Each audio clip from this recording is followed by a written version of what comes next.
Tell us you're a Nigerian without saying a word.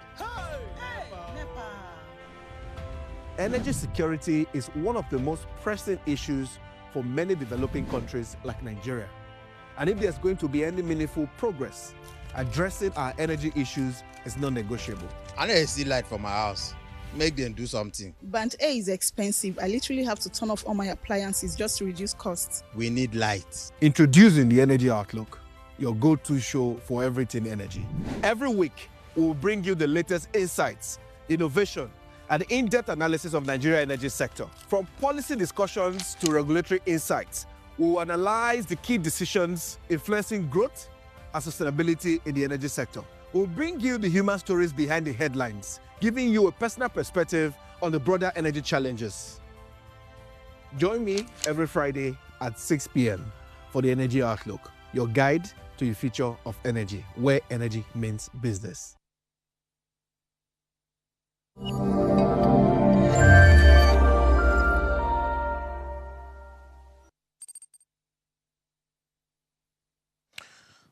Good evening and welcome to the Energy Outlook. My name is Wisdom Chap Jumbo. Tonight we go into another very serious topic. We're discussing scaling clean energy in Nigeria. A lot is happening in Nigeria around renewables, solar, and the rest of them, but we seem not to see things happening at scale. Despite the abundant renewable energy sources in Nigeria, such as solar, hydro, and wind, Nigeria still grapples with that staggering energy access gap, with over 85 million Nigerians still lacking access to energy, which I think is a big problem. But this issue is not just Nigeria. As across Africa, we still have about 600 million Africans who lack access to energy. In January 2025, in Dar es Salaam, Tanzania, leaders gathered to discuss the issue of energy access. And they agreed that, within these 600 million Africans, the plan in the next 5 years is to lift 300 million Africans off this issue of energy access. But how would they achieve this? So today we narrow the conversation down to Nigeria to see what is indeed happening in Nigeria. How do we scale clean energy initiative to close this energy access gap? Players have been working in the sector for quite a long time. At least the sector has grown for the last 5 years, with many things have happened and many achievements, many progress made, many investment made into the clean energy sector. But how do we scale from where we are? Countries like Tanzania and Kenya have been able to really achieve about 90% of their electricity generated from renewables, including geothermal, hydro, wind, and solar. And they're indeed positioning themselves as, global renewable, energy countries. So what can the rest of Africa learn from some of these countries, and what can we do specifically in Nigeria? That's our topic today, scaling clean energy in Nigeria, and we'll be dissecting this, more deeply. My guest is already here. But before we go into the conversation, we'll tell you what's trending. But let's go on this quick break. We'll be right back.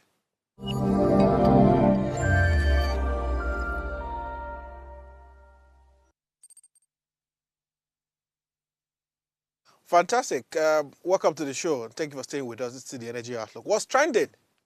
Every week we bring you news across the energy sector just to let you know and bring you up to speed on all indeed that you need to know. Our first story, which is around the topic, or which has led to our topic today, 600 million people lack access to electricity in Africa. The former president of the African Development Bank, Adesina, was saying, Dr. Kinwumi Adesina has said that Africa has some of the largest renewable energy sources, yet 600 people lack access to electricity in the continent. To bridge this massive energy deficit, Adesina, the outgoing president of the African Development Bank, said that the continent needed huge investment opportunities in the sector. He made this assertion in the 2025 Standard Chartered Bank Africa Summit held recently in Lagos. According to him, included solar, hydro, wind, and geothermal, which are resources or sources in Nigeria and Africa that we can leverage on. He noted that unlocking these potentials will power massive industry development for the continent, allowing it to be more competitive and expand value addition in its vast agricultural commodities, minerals, and metals. This is at the core of what we want to discuss today. What can we do to scale clean energy in Nigeria, really? As the opportunities or the potentials are really high, and of course, the massive industrial development for the continent and for the country like Nigeria is what indeed we want to look at today. And this story is at the core of our conversation, but we'll come back. And next story we are looking is states versus discos. Power cuts begin over tariff impasse. State governments have lambasted the Enugu State Electricity Company following a major reduction in electricity supply from Enugu Electricity Distribution Company to Manpower Electricity Distribution Limited for onward distribution to residents of Enugu State. Based on the power cuts, the states declared their resolve to begin processes of licensing new power distribution companies in order to break the monopolies of existing discos, describing the action of EEDC, that's the Enugu Electricity Distribution Company, on Monday as blackmail and arm twisting.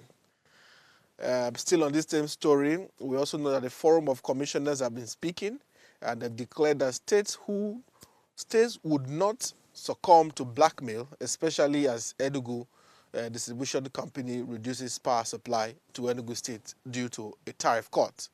This is still generating quite a huge conversation nationally, as there's a lot that seems to be unpacking around this issue of tariff.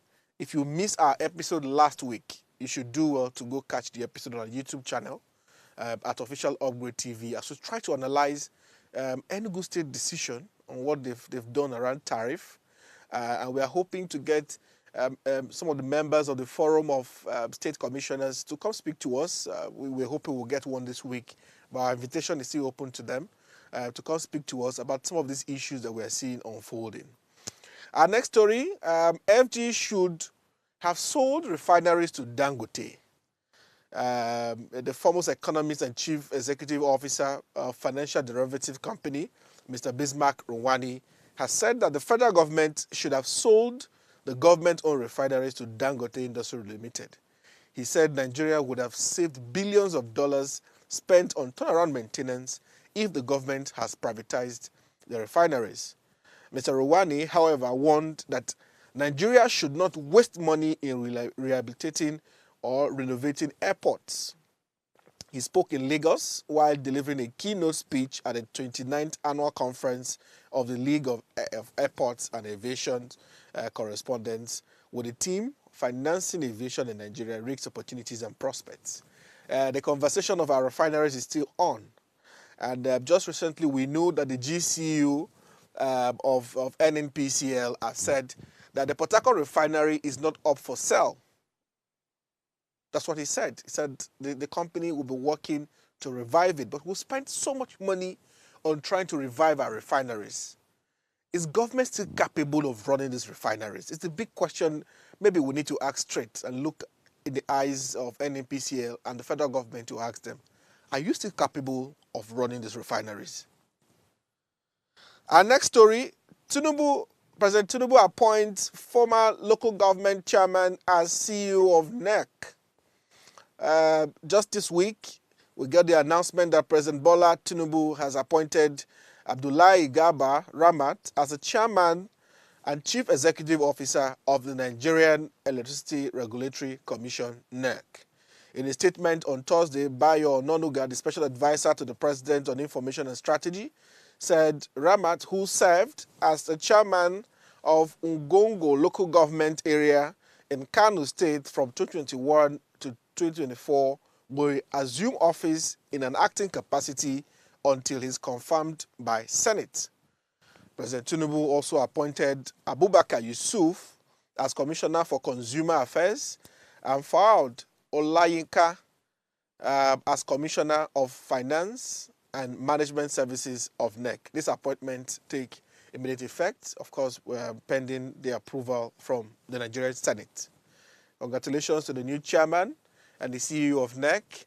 Mr. Ramat, there's quite a lot of work for you to do. There's quite a lot of work happening within the sector, and we hope that we'll be engaging with you soon to know what are your thoughts and where your focus will be as you assume office. But we'll say congratulations to you. All right, quickly, our last story. I'll get into our conversation for the day.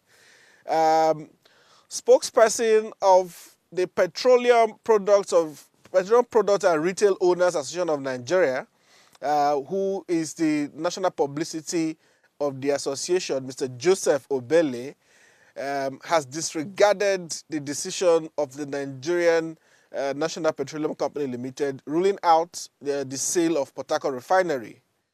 The spokesperson opposed NNPC retention of the Port Harcourt Refinery. In his personal view, as a community stakeholder in Port Harcourt, Mr. Obele said he strongly disagreed with the NNPCL decision to rule out the sale of Port Harcourt Refinery.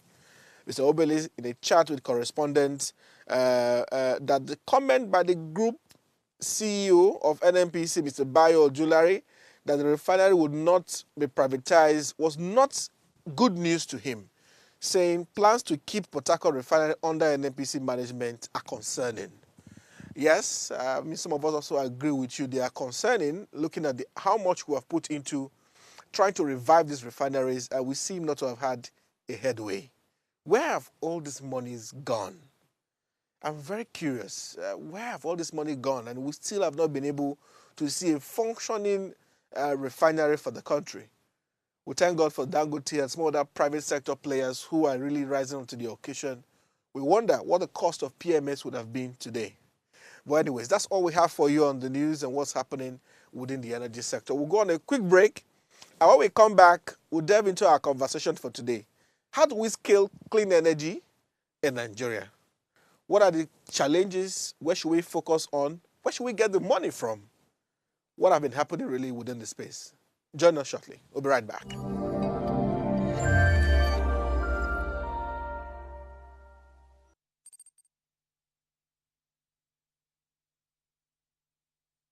Life is made up of moments, some that fill us with joy, others that test our strength. Welcome to Heartlines.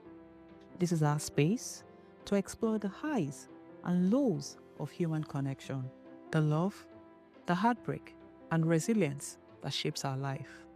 From relationships to friendships, parenting to partnerships, and so much more. Every week, we share stories and conversations that define us, navigating love, separations, the struggles of parenting, dealing with anxiety and managing the pressures and stress of life.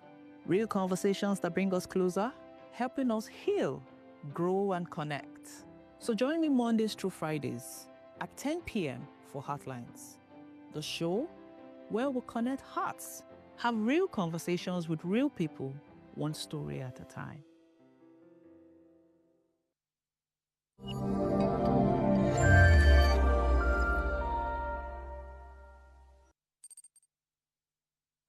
Welcome back, and thank you for staying with us. Yes, this is the Energy Outlook Live, and we're talking to you from Lagos, Nigeria. Okay, our conversation today is scaling clean energy in Nigeria. 600 million Africans don't have access to energy. Out of that amount, 85 million Nigerians don't have access to energy. Before I bring my guests, let me break that down for you what it means. It means that, in many areas in the country, people don't have light. In many areas, people have light, but maybe they're not even getting enough. Sometimes they get only 1 hour or 2 hours. In many rural communities, they are completely off the grid. What it means is that they don't even have access to the national grid. It means that in their area, either they have the NEPA pole as we know it, but they never have light, or they don't even have it at all. So they are completely off the grid. If you move around the country, the numbers show that nearly 85 or if not 85 million Nigerians don't have access to energy or any form of energy at all. But why is this happening? Where are we? These numbers used to be higher than this before, but we seem to be making progress. But how much progress have we made with trying to solve this issue of access? And we know why is because we don't have constant power. And since we don't have constant power, there seems to be alternative solutions to help these people in the different communities with their business and their economic impact to this. But how much help have they gotten? All right. My guest is my very good friend, Daniel Komolafe, who is the Chief Executive Officer of First Electric. Daniel, welcome to the program. Thank you, Wisdom. It's a pleasure to be here. Thank you. Nice, nice. And congratulations are in order. We saw the announcement as you formally took charge as CEO of First Electric. How has it been in the last couple of days? Let's start from there before we go into the conversation. No, it's been a long time coming. We've been building gradually over the past few years. And I think for me, it's the right time. The market is ripe. As you know, you just alluded to the fact that 85 million people don't have electricity. In terms of the regulatory environment, the government has put a few things in place. There was the World Bank program, the DARES program, which has been opened. So I think there's a lot of momentum in the sector. And for me, it was the right time to make that transition to lead the company to the next level. And I'm really glad I'm doing that now. Fantastic. Congratulations. I mean, when I look at your background and how long you've spent, of course, across the world, working for, big companies like General Electric, I can imagine, what are some of the experiences you're bringing fully now to run the company. So again, congratulations. Thank you. Appreciate it. All right, so into the conversation now, real quick. I mean, I've been following the work of First Electric for quite a long time. I mean, I know you know this, and now you have reached about 1,200 connections as a company.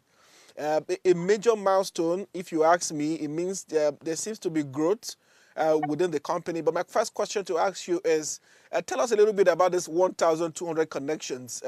Roughly, what are the kind of people that make up these connections that you've been able to have as a company for the last couple of years? 1,200 is quite a lot.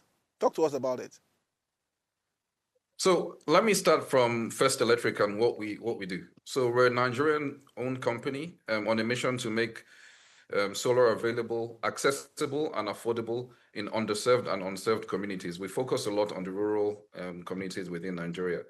We deploy typically to one business model, which is the energy as a service business model, using mesh grids and microgrids.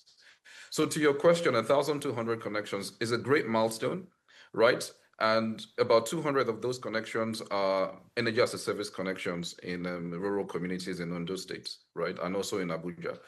And then we also have done about 1,000 solar home systems, which has gone to electrify people in rural communities. So right now it's about 200 connections, energy as a service that is powering productive use equipment like grinding machines, freezers in this on underserved and unserved rural communities, and then about 1,000 right now standalone solar home systems that have been powering rural communities.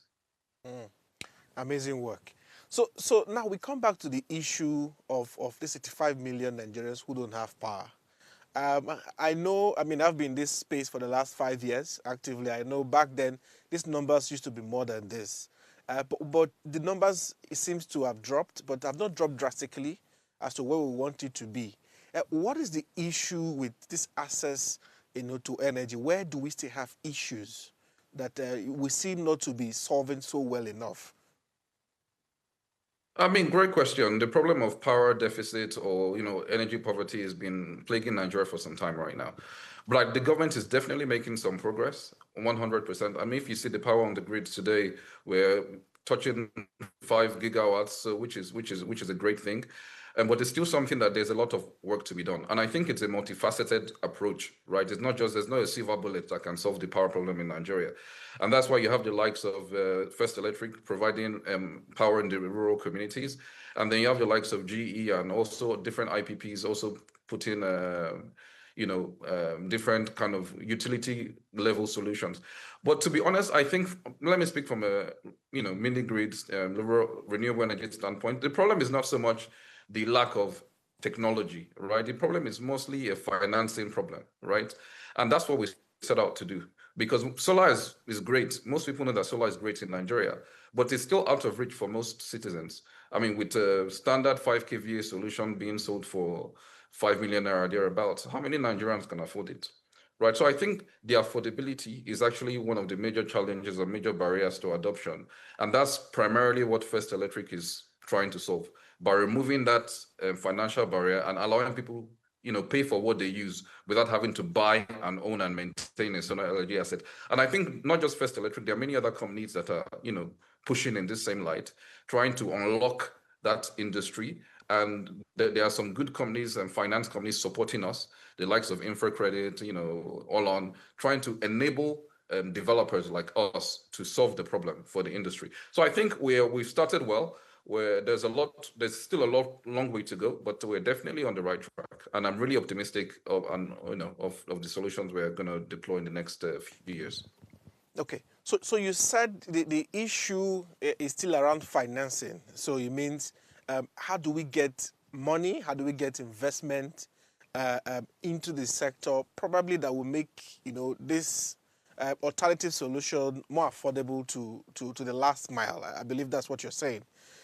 Now, I know of the MOU recently signed with the REA, that's the Rural Electrification Agency, to connect 1,000 households.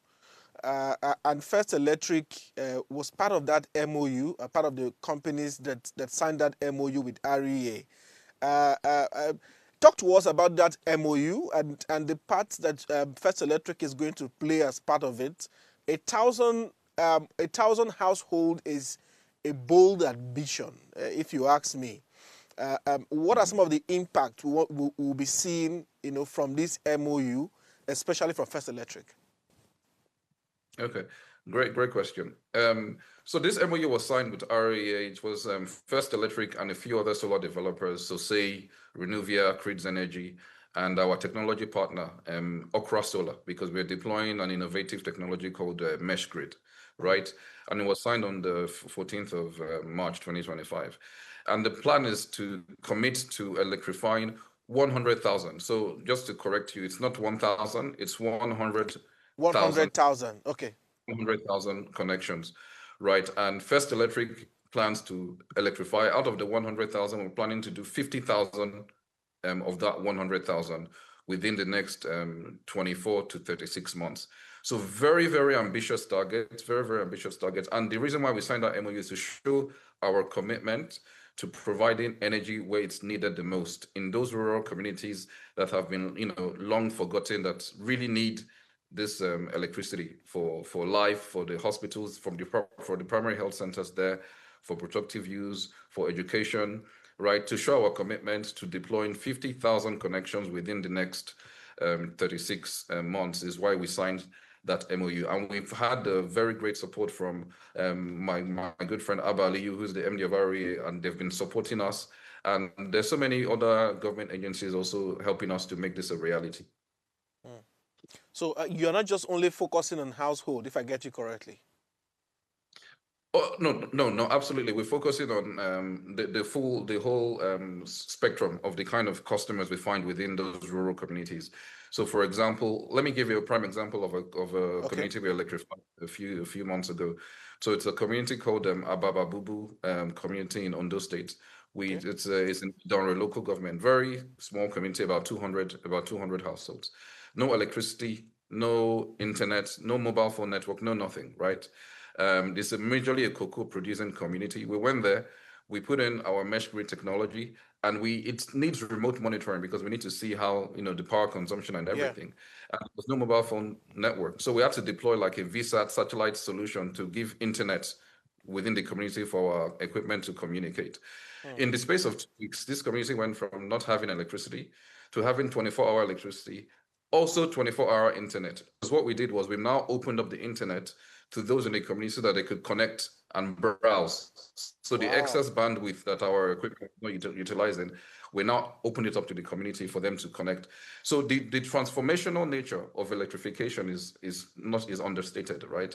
And this kind of stories that we see from the field that students can now read at night, people, business owners. So like to what you were saying, we enable business owners to do more businesses. So if you go to any of these communities, most of them, for example, to get cold drinks, they need to go and buy ice block from another community or something and put the ice block in. You know how it goes, right? But now, community now has people with fridge and freezers. So people are now coming into this community to buy the ice blocks. This community was now selling ice blocks to neighboring communities. So it's catalyzing economic activity. So no, we don't only support business households, because in fact, households don't consume a lot of power. They consume maybe less than maybe 200 watt hour per day. Right, we support households as well, but we also support businesses, because businesses form the foundation of the economy within the community, and also our revenues as well. So they probably give us more revenues than the residential customers. So this community you mentioned now, for example, how much do they pay? You know, after you connected them and all, how much do they pay? Because I want to analyze how affordable it is for them. How much is it? How much does it cost them? So we charge a tariff. There's a smart metering system, of course, per customer, and we charge a tariff of around. It has a range of around 200 to 350 naira per kilowatt hour.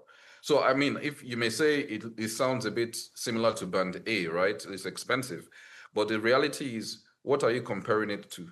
If you compare that 200 or 250 naira per kilowatt hour to what it will cost you to run a diesel generator, the cost of procuring the generator, the cost of fueling at 1,000 naira per liter, maintenance and all of that, you're looking around maybe 700 to 800 naira per kilowatt hour. So charging 200 naira per kilowatt hour is actually very, very affordable to most of the people in the community.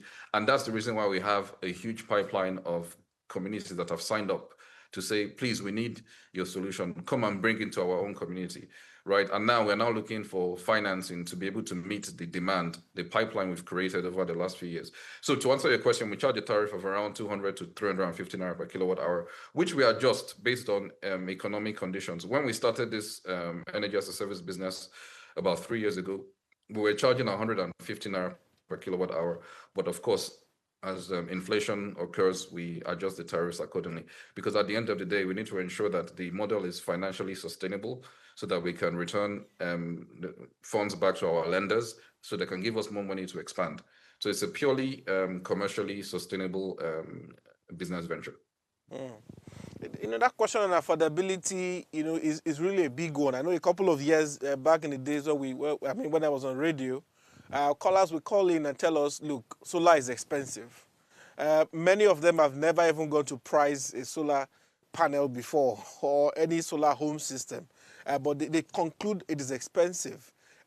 So now the issue of affordability is still, you know, till today's, you know, part of the problem or the barrier to access.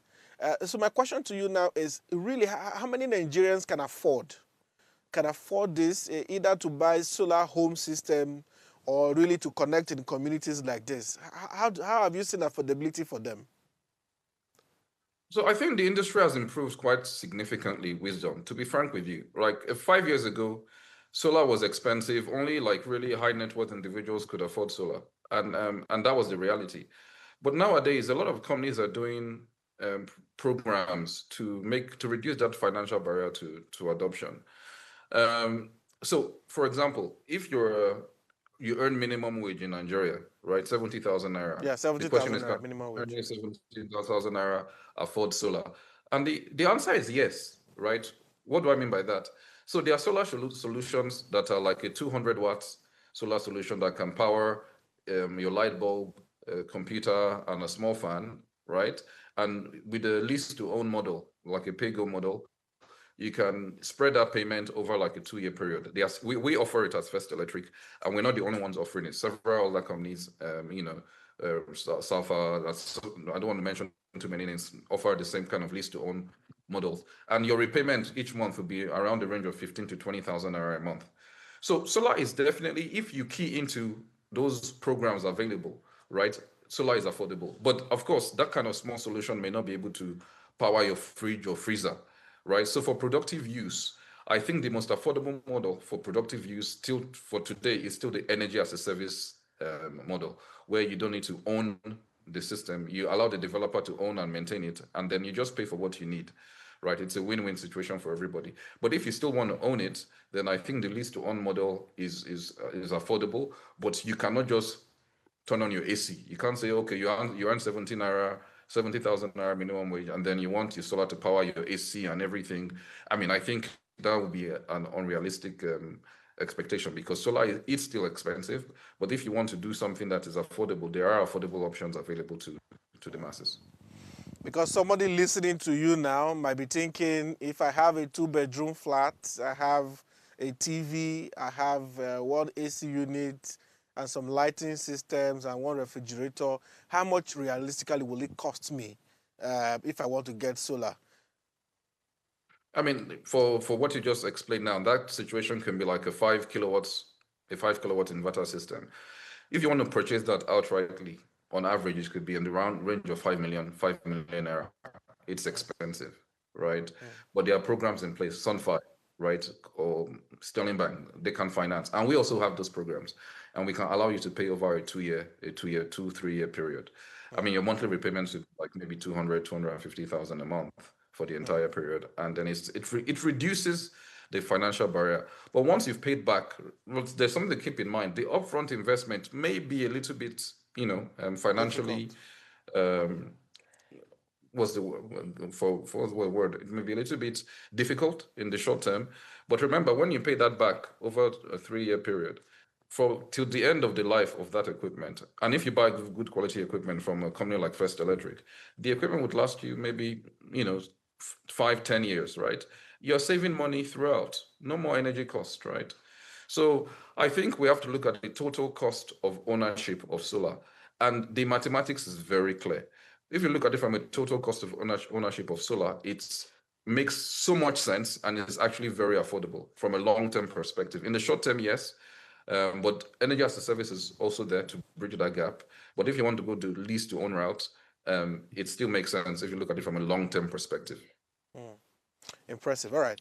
We'll go on a quick break. And when we come back, we'll change the conversation a little bit. How do we scale now from where we are? Where do we scale from? How do we scale? It's my question to my guest. But let's go on a short break. I'll be right back.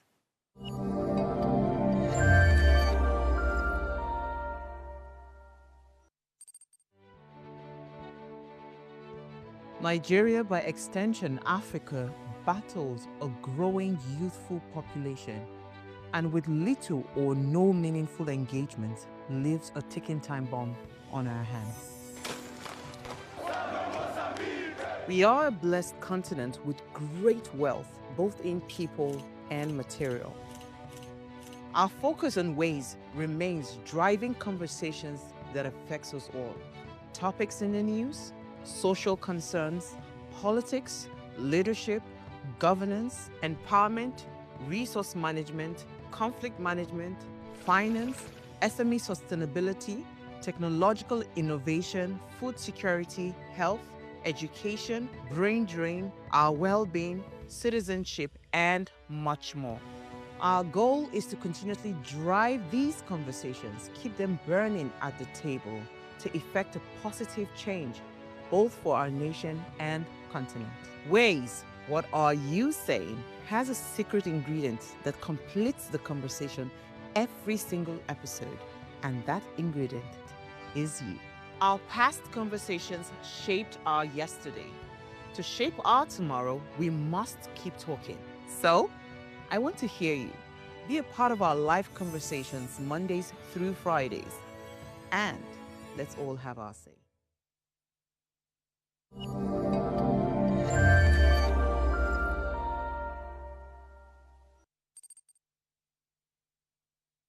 All right, welcome back. This is still the Energy Outlook Live, and we're talking to you from Lagos, Nigeria. My guest is Daniel Komolafe, CEO of First Electric. Daniel, so how do we scale clean energy in Nigeria? It's a big question now. How do we scale? You've talked to us about the issue of affordability and what is going on within the rural communities. Now, how do we scale? Where are we at this point? How do we scale? Okay, so to be honest, like with most technologies, telecoms, right, and the likes, scaling happens organically once the industry is financially liquid, right? I mean, solar is not a social service. It's something that people have to pay for. I think what has been the barrier to scaling historically has been the fact that there weren't many financially viable business models in place, right? And the confidence of investors were not at the right level. That is changing, right? With the support of the DARES program, for instance, even if that is still a subsidized program, right? We're gonna, at least when the DARES program is, will cover more than few million connections will be deployed, right? So how do we scale? From a clean energy standpoint, I think we need more support in terms of lenders being willing to take a risk, right, on solar energy developers in Nigeria. Like local developers that are doing the groundwork still need access to funding, right? And I think the good news that we have today is that we already have Nigerian grown financial institutions dedicated and willing to support local developers. That is a very good news. And they're willing to give us financing in local currency. Because one historical problem we had was taking loans in USD. And of course, with the devaluation of Naira, then it becomes more difficult to pay back USD loan obligation when your receivables are in local currency. But now there are so many institutions, to mention a few, Bank of Industry, InfraCredit, Clean Energy Fund, that are willing and have been set up, purpose-built companies set up to support infrastructure, including solar energy infrastructure in Nigeria. So, Wisdom, it's just a matter of time. We are making tremendous progress, right? And I think it's just a matter of time you will start to see things unlock. Believe me, I'm in the industry, and this is why we decided to, I personally decided to take the charge and lead the company from the front because I can see the wave. I can definitely see the wave, and I just wanted to be part of it. So in a very short time, you would start to see scaling of clean energy that will happen organically. Why? Because the lenders are now in place. The business models make sense now that solar energy projects can stand on their own merits without a grant. So historically, it had to be a grant funding it or grant supporting it. Yeah. But now we're now seeing business models, for example, mesh grid technology innovation, being financially viable to stand on its own, right? And we needed to get to that point before, capital can come into the industry, especially now with this, the new Energy Act, where we are deregulating the subsidies that were historically put in the electricity sector little by little to make it more cost reflective. And people are starting to understand that we need to pay a cost reflective tariff. So I think it has to come from both sides, from the financing side, and also the appetite to pay has to also be matched by the customers as well. So I think we're coming to that very nice point where everybody is bringing something to the table and we're able to do business in a way that is sustainable. So I think that's the solution, and we're already on that track, and over time it will definitely scale. I think I like your optimism, which is really good. I'm not sure how much timeline you want to give to it, but I wanted to ask you, I know you've been championing smart metering and open source technologies, and I know First Electric did something around, is it smart metering with open source? I know sometime last year when I was actively within that space, I was able to read some of your work. Talk to us about smart metering, open source, and then also mesh grids. These are really pretty much good innovations that we have seen come into the clean energy space. Are you also optimistic about how these are going to help? And where are we with all of these things, with adoption of some of these new ideas that are coming into the space? Great question. So we didn't set up to do anything in smart metering. Smart metering came about out of a pure need for our business to survive. So when First Electric started, we were selling lease to own because we believed we were trying to lower the barrier to adoption. But we quickly ran into trouble where we sell a 5 kilowatt system, we tell you to pay in 6 months. And then after our first month, the customer stops paying, right? And then what do we do? So that was a major issue where we ran into serious financial issues because in Nigeria, some customers just don't pay. You've taken the equipment, but you don't want to pay for it. So we decided to, tweak our business model and say, okay, fine, we'll maintain ownership of the assets and you pay for what you use. But to make that happen, we needed technology to allow that. So smart metering was the right technology. But then as a very small solar energy company, then we're starting from scratch. We did not really have the money to, at that point, to buy like the MOQs, the minimum order quantities that most of the meter manufacturers were dictating at that point. So we went on a journey to figure out, is there a better way to do can we develop our own smart meters?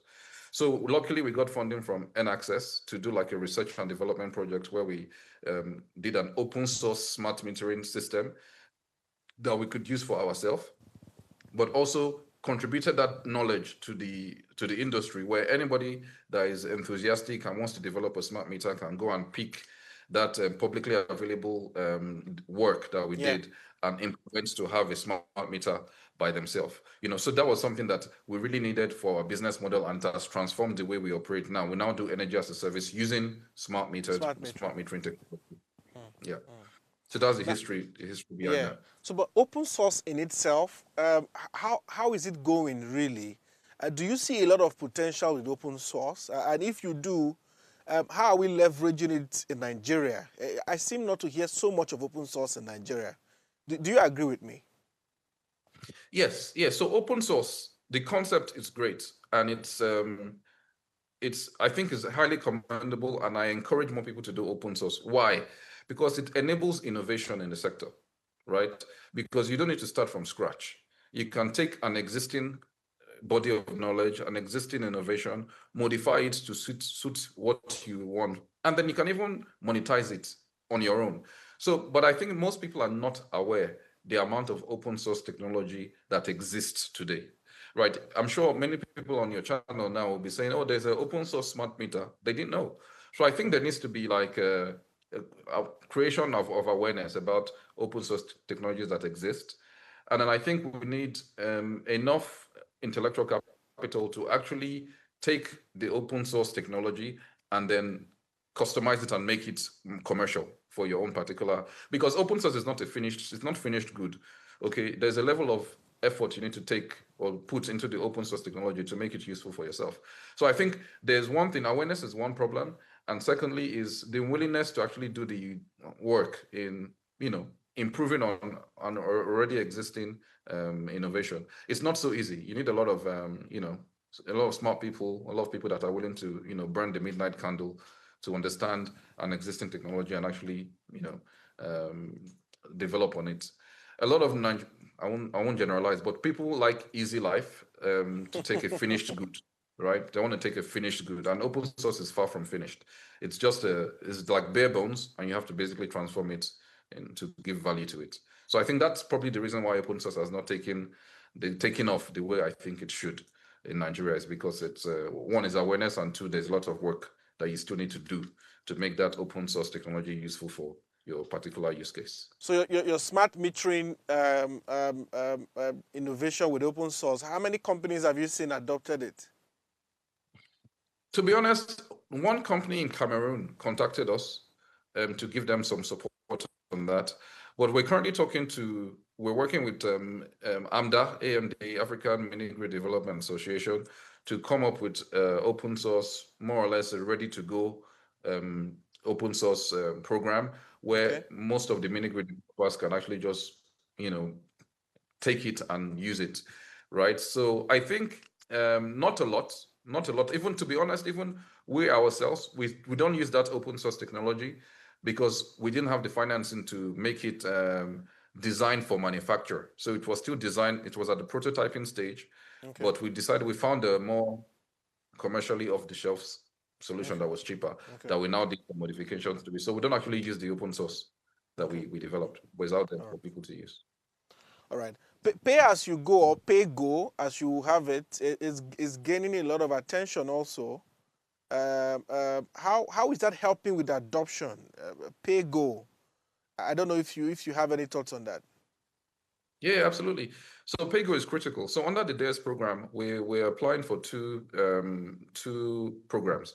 The DARES isolated mini grid, which the mesh grid is under, and the DARES is a standalone solar system. So those are the two programs we've been pre-qualified for, right? And of course, with the standalone solar system, we use a PayGo enabled device. The reason why that is important is because it allows you to sell your system on a lease to own basis, and gives you the added security that if the customer does not pay, then the system does not work. Because to be honest, we need to put these technologies in place to protect developers and financiers from payment default. So pay go or pay as you go is a technology that allows you to restrict access to the solar solution until the customer has paid for it, just so that you can have a little bit more control or revenue assurance, after making the investment in making the equipment available to that customer. So yes, it's an innovative technology. We use it and we promote the use of it as well to other developers. Amazing. We know a couple of months or weeks back, we heard the news that they were going to stop the importation of solar panels, and that caused a rage within the space and many debates. I'm just bringing that up again to ask, as we talk about scaling clean energy in Nigeria, should we be considering also stopping the solar panels importation into the country, or solar components importation, and focus on manufacturing in country, or what do you think needs to happen, either in stopping the import manufacturing, as we need to also consider that affordability is also tied to the fact that a lot of these things are imported. What are your thoughts on this? Yeah, so my thoughts on this are very, very clear, right? Stopping solar panel or banning solar panel imports into Nigeria is not the way to go, right? It will significantly increase the price of, because demand and supply, the economics, right? Will significantly increase the price of solar panels, and to even make it more expensive to adopt renewable energy technology. So that's not the way to go, right? I think, but of course, we need to ensure that we protect our local manufacturers, and I am 100% in support of stimulating local manufacture, right? And supporting those companies that decide to manufacture locally. There are a few like Owando Clean Energy, Oxano, LPV Technologies, a few of these companies. The government should support them to ensure that whatever they produce, right, it's from a quality standpoint and from a price standpoint is competitive when you compare it to what is brought from China, for example, right? Then no businessman or right-thinking person will see a locally produced product that is good and is affordable and go and buy the Chinese one, right? So my point is, naturally, the system will take care of itself if you allow the laws of demand and supply to just work out by itself by supporting. So allow the importation to still continue, because the industry needs solar panel. We need solar panels in the industry today. But yes, we need to support local manufacturers. And what they do in Nigeria is mostly assembly, not so much manufacturing. So the money we are trying to create in the country is still going back to China, because people buy solar cells and they assemble it in Nigeria. So we are not really solving the problem. What we need in Nigeria is real manufacturing of solar cells. And because we have the raw materials, we have silicon, we have silver, we have aluminum, we have copper, we have glass, we have phosphorus. These are the things needed to actually manufacture solar cells in Nigeria. Okay, so we need to definitely focus on doing that. The government needs to support the companies that are investing in that right now, so that with subsidies, with tax breaks, whatever, so that the products from these facilities can be competitive when you put them side by side with the Chinese ones. And naturally, if, for example, most of the petrol we are using today is Dangote petrol we are using, because it makes sense financially. No, it's a no-brainer. So let's make it a no-brainer, and then we will see that naturally manufacturing will increase in Nigeria and importation will reduce. So that's my take. So I'm not in support of the whole solar ban. I'm in support of government subsidizing and supporting those developers, those innovators, those entrepreneurs that are focused on manufacturing locally. So that's my take on that. Fantastic. All right. We are wrapping up now, but I can't fail not to ask you this question now. Beyond rural electrification, do you see maybe solar competing with the grid electricity, especially in urban areas? Do you see that happening already? And is that a good thing for where we are going, especially when we talk about scaling? Mm-hmm. So look at the countries like more developed nations like the US and Germany, right? They have reliable grids, 24/7 light. but people still have solar on their roof, right? Not because of anything else, because it's actually cheap. It actually offsets their electricity bill. So it's cost effective for them to have solar panels on the roof. And not only that, we need to make sure that we reduce our net carbon footprint. So yes, solar has a role to play, even in the cities, even in urban centers that have sustainable electricity. But we are still quite far away from that, because solar in Nigeria is not used for climate mitigation. Solar in Nigeria is mostly used just to have electricity, period, right? And I think once we get to that point where there's electricity 24/7, solar will still have a place to play, even in the urban centers, because like I said, it still reduces your overall cost of electricity and it helps with climate change mitigation, both of which are very, very important things to consider. So yes, absolutely. And I think with technologies like mesh grid, microgrids, I mean, these are the solutions that I think would help solar to scale to the place it needs to get to in a short term. Amazing, amazing. Thank you so much, Daniel. It's been an amazing time talking with you. But just your final thoughts, what you see ahead for Nigeria, especially when we talk about clean energy. Countries like Kenya, countries like Tanzania, we hear that they've been able to achieve 90% renewable energy access, for their countries. When do you see Nigeria getting to that level? From Dar es Salaam in January, we have agreed that for the next 5 years, countries will be working towards, pulling 300 million Africans, to give them energy access. But what do you see ahead for Nigeria? I know you're optimistic, but I want to push your optimism a little more to really categorically know what you're seeing ahead for Nigeria. Yeah. So the fact is, Nigeria has an abundant amount of natural gas that we should not ignore. Like I mentioned earlier, solving Nigeria's electricity problem is a multifaceted approach. Solar has a big role to play, especially in the rural communities and also reducing your cost of electricity in the cities. But I think we still need to leverage on our existing natural resources, which is natural gas. So when I look forward in the next 10 years, right, I think a few things government needs to put in place still to attract more investment in the utility size natural gas plants. Because to be honest, you cannot run many industries on solar. That is still a fact, right? You cannot run many industries on solar. So if Nigeria needs to industrialize, we still need to be able to tap into base load power. So base load power is something that is non-negotiable. We need to continue working on base load power generation, and solar will have a place to play. Hydro from the dams we have still has a place to play. And in some pockets of Nigeria, we can even explore the possibility of deploying some wind energy. So I think having the right energy mix is something that we need to consider for sure. Daniel Komolafe is Chief Executive Officer of First Electric. Thank you so much for your time on the program. And I hope you oblige us more time when we come back to you to follow up on different conversations and as things unfold in the sector. But today, thank you so much for the time. I really have enjoyed the conversation. Thank you. All right, this is much we can take on today's episode of the Energy Outlook. We come back same time, same station next week with another very insightful conversation. But this is much we can take. In case you missed this episode or you're just joining at the later part of the program or you missed last week especially, you can catch a replay on our YouTube channel at Official Upgrade TV. My name remains Wisdom Chap Jumbo, and you can follow me across all social media platforms. Let's keep the conversation going. Until next week, do have a wonderful weekend.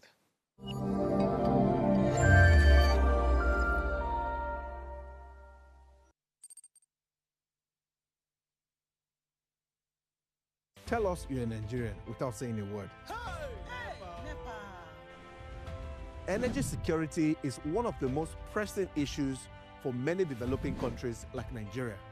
And if there's going to be any meaningful progress, addressing our energy issues is non-negotiable. I know you see light from my house.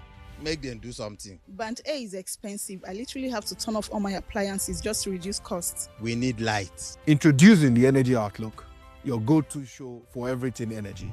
Every week, we'll bring you the latest insights, innovation, and in-depth analysis of Nigeria's energy sector. From policy discussions to regulatory insights, We will analyze the key decisions influencing growth and sustainability in the energy sector.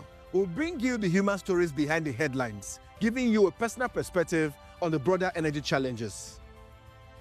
Join me every Friday at 6 p.m. for the Energy Outlook, your guide to the future of energy, where energy means business.